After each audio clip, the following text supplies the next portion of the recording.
This is a challenging time for America, as I'm sure all of you have already figured out.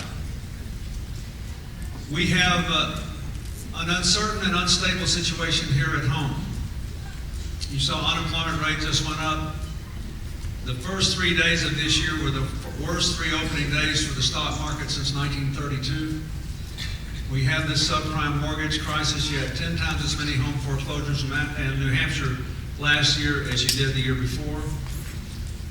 We have an alleged 6-year recovery, which may be about to come to an end, in which median income, the one in the middle, after 6 years, is $1,000 lower than it was the day I left office after inflation. All the gains going to the top 10%, half of them to the top 1%, a big percent of them to the top 1/10 of 1%.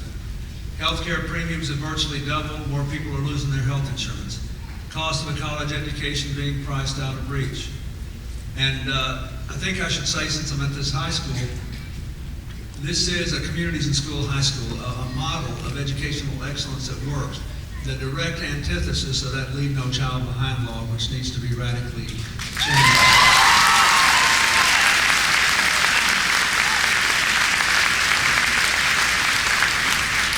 Around the world, you've probably noticed that more than half the people seem to be mad at us.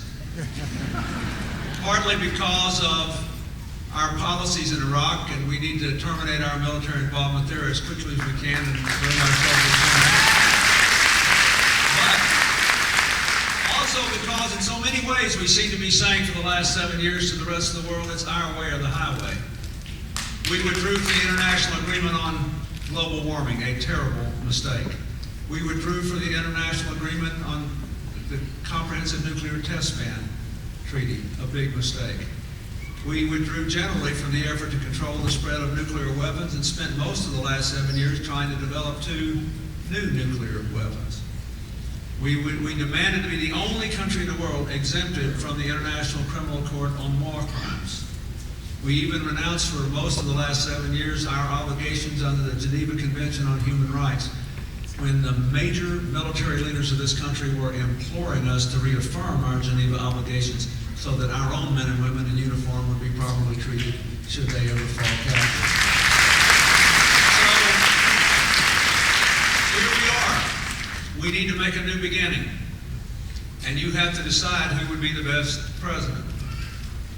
I have said at every stop all across this country that knowing what I know of the presidency and its demands, and what I understand to be the challenges of this time, based on the work I do around America on healthcare and economics, the fact that my office is in Harlem and my library and School of Public Service are in Arkansas, I have healthcare projects in 25 countries, climate change projects in 40 cities on 6 continents, proving that you can cut greenhouse gas emissions and improve the economy.